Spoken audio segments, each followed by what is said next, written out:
Olá, seja bem-vindo ao resumo da semana da Buildings. Eu sou Ellen Costa, hoje é dia 21 de abril e eu vou compartilhar com você as principais notícias do mercado imobiliário corporativo desta última semana. Lembrando que elas estão disponíveis no portal da revista Buildings e também nas principais plataformas de streaming. E se você estiver assistindo pelo YouTube, o link para as notícias está na descrição do vídeo. Então vamos para a nossa primeira notícia que foi publicada no portal da revista Buildings. Bresco inicia modernização de galpão com localização privilegiada. Lá no início da pandemia de Covid-19, em março de 2020, vimos o setor logístico dar um boom com as compras online, um hábito de muita gente. Naquele momento, elas se tornaram praticamente a única opção para os consumidores. Após 2 anos de crise sanitária, os galpões que fazem a ponte entre quem vende e quem compra as mercadorias pela internet ganharam 5 milhões de metros quadrados. Como resultado, dados atuais do setor, apurados pela Buildings, apontam que o setor logístico detém hoje mais de 32 milhões de metros quadrados de estoque total, e isso no Brasil inteiro.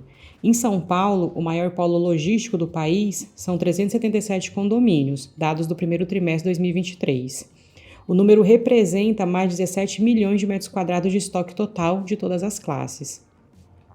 Os dados da Buildings também apontam que no ano passado o mercado logístico desacelerou o crescimento.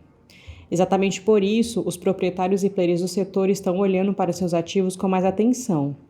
A exemplo disso, a Bresco, maior desenvolvedora e gestora brasileira de empreendimentos logísticos de alto padrão, decidiu modernizar um de seus maiores imóveis em São Paulo. O objetivo é transformá-lo em um galpão multiusuário, criando eficiência para futuras operações modulares. Adquirido em 2016 por meio de uma operação de sale-leaseback, quando a empresa proprietária do imóvel vende este ativo para um investidor imobiliário, mas permanece no imóvel como locatária, o empreendimento pertencia a uma rede varejista nacional que rescindiu o contrato antecipadamente e devolveu o galpão para a Bresco. O galpão em questão também tem vocação para operações last mile e e-commerce. Para conferir a matéria exclusiva, acesse o portal da revista Buildings. Nossa próxima notícia foi publicada na Exame. Como o mercado imobiliário brasileiro está 3 anos após a pandemia. Pode não parecer, mas já se passaram 3 longos anos desde o início da pandemia de Covid-19, por aqui iniciada em março de 2020. De confinamento social extremamente restritivo e incertezas na economia a oportunidades reais em diversos setores, cá estamos. O mercado imobiliário se mostrou resiliente mais uma vez e o retorno dos profissionais aos escritórios segue consolidando essa retomada. Segundo especialistas, as dificuldades de integração e implementação da cultura corporativa são algumas das motivações dos executivos em trazer os funcionários de volta ao posto presencial. E não apenas isso, o desenvolvimento de talentos e a diminuição da criatividade também estão preocupando os gestores. Artigo aponta que em São Paulo, ao menos 70% dos edifícios corporativos apresentam um retorno ao presencial igual ou superior a 50%. Isso é um bom indicador para o setor. Enquanto os escritórios nos Estados Unidos ainda permanecem ocupados pela metade, espaços corporativos na Europa e Ásia voltaram a ficar agitados. Países da Europa e da Ásia apresentam níveis de ocupação dos escritórios entre 70% e 110% se comparados com os níveis pré-pandêmicos. Isso significa que, em alguns casos, os escritórios estão sendo mais utilizados do que em 2019. Ao mesmo tempo em que a Europa e a Ásia estão neste ritmo, observa-se que os americanos adotaram com maior regularidade o modelo híbrido. E nesta celeuma, onde o mercado brasileiro se encontra 3 anos após a pandemia? Um levantamento realizado ao fim de 2022 nos principais edifícios corporativos de São Paulo mostrou resultados animadores sobre o tema. Ao menos 70% dos edifícios selecionados apresentaram um retorno ao presencial igual ou superior a 50%. Esta análise também mostrou que a média do trânsito na cidade estava em 70% dos patamares de 2019. O que se observa é que a tendência no Brasil é de que as empresas intensifiquem a ida dos funcionários aos escritórios. Para saber mais, acesse o portal da revista Buildings.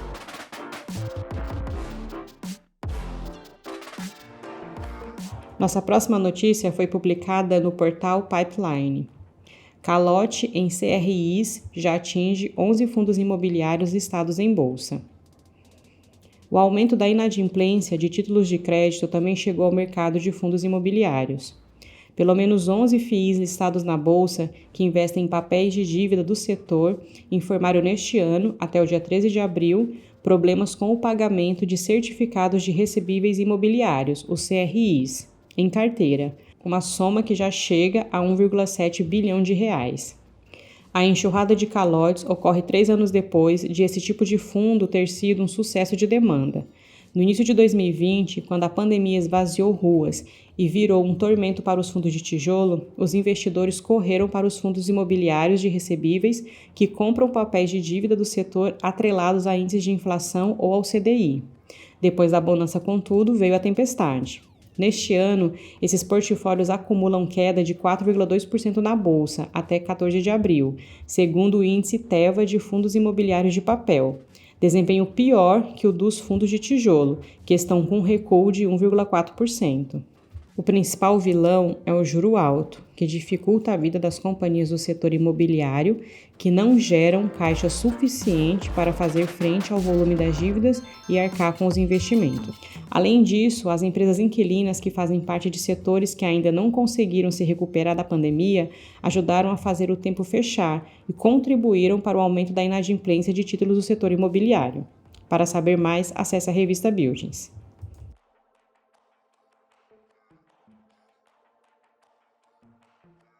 Nossa próxima notícia foi publicada na CNN Brasil. IGPM recua 0,66% na segunda prévia de abril, mostra FGV.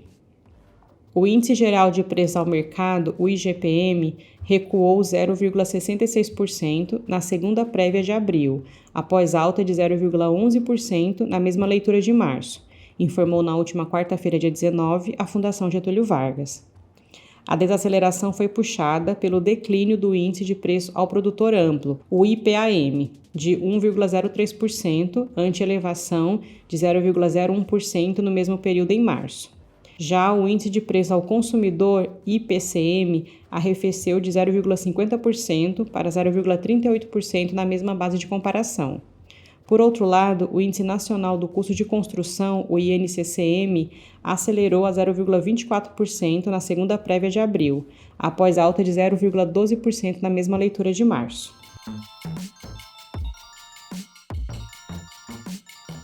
Nossa última notícia foi publicada no portal Fashion Network. Em fevereiro, shoppings do país registram 3% de crescimento nas vendas. Dados do monitoramento de mercado Abrace, índice Cielo de varejo em shopping centers, apontam que as vendas nos shoppings tiveram uma alta de 3% em fevereiro deste ano, quando comparados com o mesmo mês de 2022. Do ponto de vista regional, o maior crescimento foi registrado na região sul, com aumento de 4,9%, seguido pelo Sudeste, com 3,2% de aumento, Nordeste, 2,6%, Centro-Oeste, 2% e Norte, menos 1,3%. Mesmo com o cenário macroeconômico caracterizado pelas pressões adicionais da Selic no mercado de crédito e que limitam o consumo das famílias, o ticket médio de vendas nos shoppings ficou em R$ 140,93, acima do valor registrado em janeiro de 2023, que era de R$ 119,68, e dezembro de 2022, que foi de R$ 136,89, este último considerado um dos melhores períodos do comércio no ano. Já o valor médio das lojas de rua foi de R$ 85,66. Outro destaque para o mês foi o aumento do número de frequentadores nos empreendimentos. Segundo os dados do IPEC e Mais Fluxo, o movimento de pessoas cresceu 12% em fevereiro, em relação ao mesmo período de 2022. Na avaliação do presidente da Associação Brasileira de Shopping Center, a Abrace, Glauco Rilmay, o setor vem demonstrando recuperação consistente e contínua das perdas do período pré-pandemia. Abre aspas. Como já era esperado, após 2 anos de pandemia, o feriado de carnaval atraiu os brasileiros para a folia. Mesmo assim, os shoppings registraram o melhor ticket médio dos últimos tempos, o que mostra o comportamento mais assertivo do consumidor em relação às suas compras e, ao mesmo tempo, reforça também o otimismo do lojista quanto à performance do setor ao longo do ano. Fecha aspas. Então, por hoje é só. Vou me despedindo por aqui. Espero que você tenha gostado do nosso resumo. Sou Ellen Costa, te desejo um excelente feriado e fim de semana. Nós voltamos a nos falar então na próxima sexta-feira.